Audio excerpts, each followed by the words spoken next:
Heart Smart Home Cooking is brought to you by the Heart and Stroke Foundation of Manitoba, finding answers for life. Welcome to Heart Smart Home Cooking here on Shaw TV. March is Nutrition Month, and throughout the month of March we're bringing you some great recipes that are heart healthy. And joining us today from the Heart and Stroke Foundation of Manitoba is Christine Hood, Nutrition Manager there. And Christine, we've been using canola in a lot of the recipes. We're also trying to reduce our sodium, but today we're going to be using something we haven't used yet in this series. That's right, we're making a fish recipe today. Okay. And this fish recipe is called white fish with herb duxelle. Now we know that Health Canada and the Heart and Stroke Foundation recommend that we get 2 servings of fish every week. It's not unusual to end up preparing your fish the same way, again and again and again. So we have a different idea for our recipe today, and this recipe uses a lot of fresh ingredients and very little sodium. Okay, so we should get started on some of this because we do have to chop a lot of this, but the question that I have for you as I chop up some of the onions is, as a father, we're always trying to find ways to get our kids to eat fish. So I guess it's a good idea to have a couple of different fish recipes sort of in your repertoire. But why is it important to have that fish in your diet? Consuming fish on a regular basis has heart-healthy benefits associated with it. Fish contains heart-healthy omega-3 fats, and omega-3 fats can lower your blood triglyceride levels and also help to prevent sticking or clotting of your blood. So some examples of fish that are higher in omega-3 are things like salmon, herring, trout, and mackerel.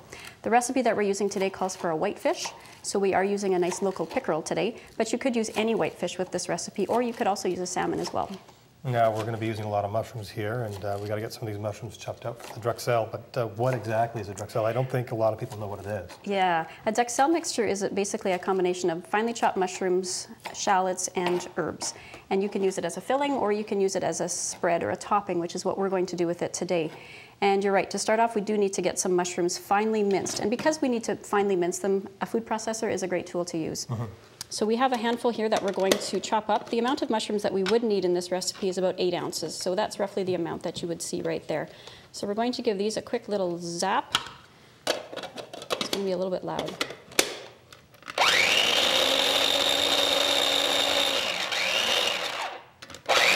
There we go. Handy to have a food processor at home. You know, obviously this is a small little one, That's fairly right. affordable. You don't need a huge, big Cuisinart or anything of that effect. That's right, so. yeah, it's handy to have for quick little jobs like this. So after all of the mushrooms have been finely minced, we do need to heat these mushrooms as well. They need to be browned and have the moisture removed from them. So after all of the mushrooms have been chopped, we would transfer those to a skillet and heat those up and get the moisture taken out. Okay, so for the beauty of television, we've actually we've browned some already in a skillet, so you can take a look at those. I'll move this out of the way. That's right. So after all of the mushrooms have been finely chopped, we have heated them in the skillet and had the moisture removed. So this is what they're going to look like after you've heated them all in the skillet. You can see that they've reduced in size a fair bit. So those mushrooms are now ready to be added to our duxelle mixture. So we're going to do that. The other ingredients that are going to go into the duxelle are the shallots, which we had talked about before, the green onions that you were working on chopping, and we're going to be adding some fresh parsley, some fresh thyme, and some breadcrumbs, as well as 2 tablespoons of our heart-healthy canola oil. So you can see there's a lot of vibrant flavors going in there, but very little sodium. So a lot of fresh ingredients that we're using here. Obviously, it's better to use fresh ingredients, and when you go into the stores, you take a look at what's in the freezers and the fish that's in the freezer. Sometimes the batter or the coating on the fish isn't exactly good for you. You're right. A lot of battered frozen fish can be very high in fat and in sodium. In fact, 1 serving, which would be roughly 2 pieces of the fish here, contains roughly half of the amount of sodium that you require for the whole day. So you really have to watch the labels on those food products. Other potential areas of concern for a recipe like this would be prepackaged seasonings, very high in sodium as well. And even some ingredients that you wouldn't think would be high in sodium can be, such as lemon pepper. So always look at the labels on those ingredients before you purchase them, because they may be a source of sodium. So speaking of lemon pepper, I'm a big fan of Montreal steak spice on my steaks. I would imagine that I should be watching how much I put on the steaks. That would be an example of a seasoning that probably does have some sodium in it, so you really want to check the label on those sorts of things. When you're looking at the labels on food products as well, the nutrition facts table does show the amount of sodium that's in the food in milligrams. It also shows the amount of sodium in percent DV, or percent daily value. And the percent daily value is a quick and easy way of finding out whether there's a little bit or a lot of a certain nutrient in a food. So for something like sodium that we want less of, a percent DV of 10 or less is a good rule of thumb to go by. So I imagine the main reason why we're trying to decrease the sodium in our daily food is for blood pressure. That's right. We know that too much sodium can raise our blood pressure. High blood pressure is a risk factor for heart disease and stroke. And it's estimated that roughly 17,000 Canadians every year suffer from heart attack or stroke simply because of too much sodium. Okay. I think we're pretty much complete on our Duxelle mixture. Is that correct? I think the Duxelle mixture is ready, and I think we need to get our pan ready now. Okay, I'll move these out of the way here. Okay, so we've got a 13x9 pan here that has been lightly oiled with canola oil. And we are going to start by adding our reduced sodium crushed tomatoes to the bottom of the pan. So we just take this and spread this this up? Yeah, just going to dump it all in and spread it around. And the other ingredient that we're going to add a little bit extra flavor to this recipe is some of the balsamic vinegar. So we're going to put about a tablespoon of balsamic vinegar. I'm just going to eyeball that. Okay. And again, this adds to the flavoring without having to have the sodium to be that flavor. That's right. The balsamic vinegar has a great flavor, but it does have very little sodium.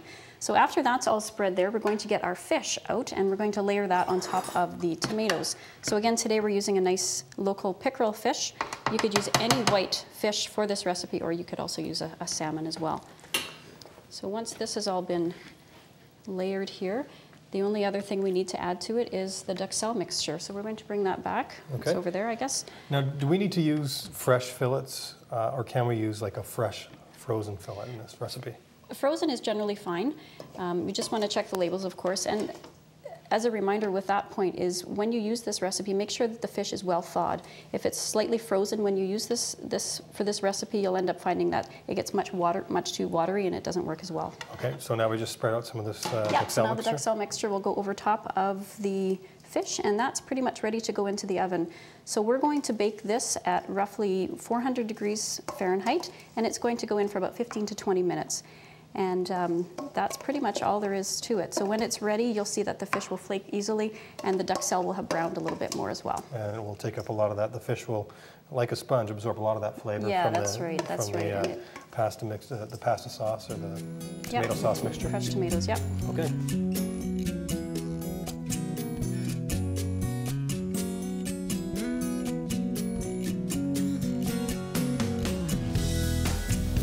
So you can see that the tomatoes have really firmed up, and that fish is going to flake nicely now with a fork, and it's browned a little bit, so it is ready to go. Now, would this be part of a whole meal according to the Canadian Food Guide, or do we need to add something to it? We could serve this with some nice brown rice or wild rice, as well as some steamed vegetables and a glass of milk, and that would be a great meal. There you go.